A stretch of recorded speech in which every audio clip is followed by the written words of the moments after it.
Alchemy and Archetype.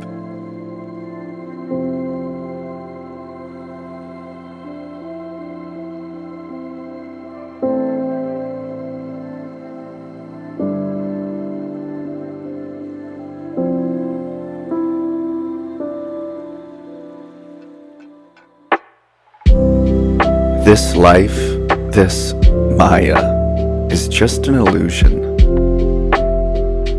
The material game of the gods.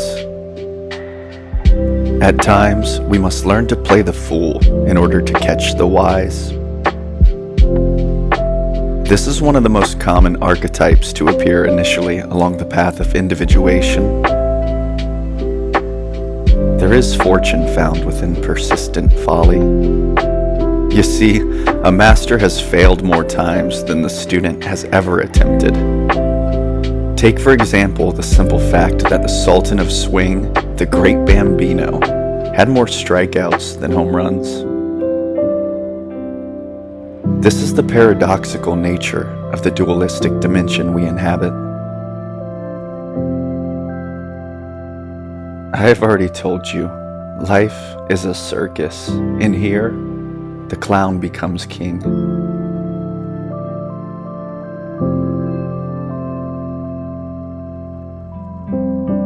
The archetype of the fool is the same as the jester, the clown, the trickster, the child. In the tarot, as well as Jungian psychology, this zero inevitably transforms into the hero. Just as failure is the precursor to success, so is the fool to the savior. The comedians throughout the centuries have spoken many truths in jest, while the leaders wrote their lies into laws. Reality really is a tragedy, a jagged bitter pill that poisons our positivity, limiting our potential. In alchemy and therapy, laughter is the best medicine.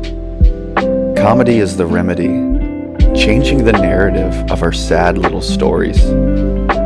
It takes a little improvising and imagination to break the broken behavior patterns we develop. The path to individuation is easiest achieved by understanding the connection between the archetypal symbolism and synchronistic imagery of our psyche and that of the world around us.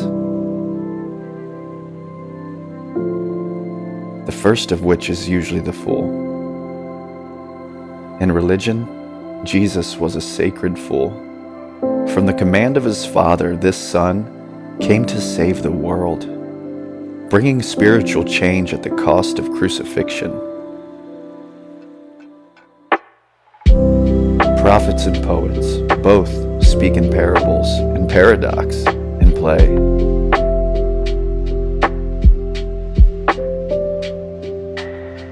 Gandhi stated God has no religion, and I don't think we even know God's name. Everything is imaginary, it seems. I am sure it is at least inaccurately described and named names. More worthless words, guttural sounds, the best grunts and groans we could agree upon. Truth isn't even trustworthy. For this reason, symbols serve as better communication devices. A picture is worth 1,000 words, remember? Layered in meaning and mystery. Every mythology has a story involving this trickster god. We even see it today in characters like Loki or a genie. In Native American mythology, this was often symbolized as a coyote or jackal.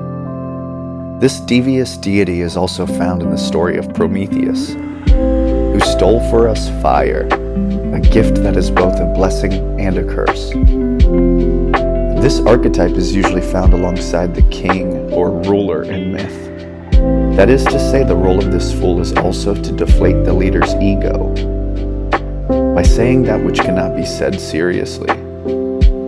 Oscar Wilde once wrote, "If you want to tell people the truth, make them laugh, otherwise they'll kill you." It's always better to state the facts in good fun. This may also manifest in your life as a call to your inner child, a challenge to experience the kind of joy and innocence we did as infants. There is a common risk we run while playing the shadow part of this fool. This can keep us in a character caught in the cage of chemical dependency. It's a very fine line between carefree and careless.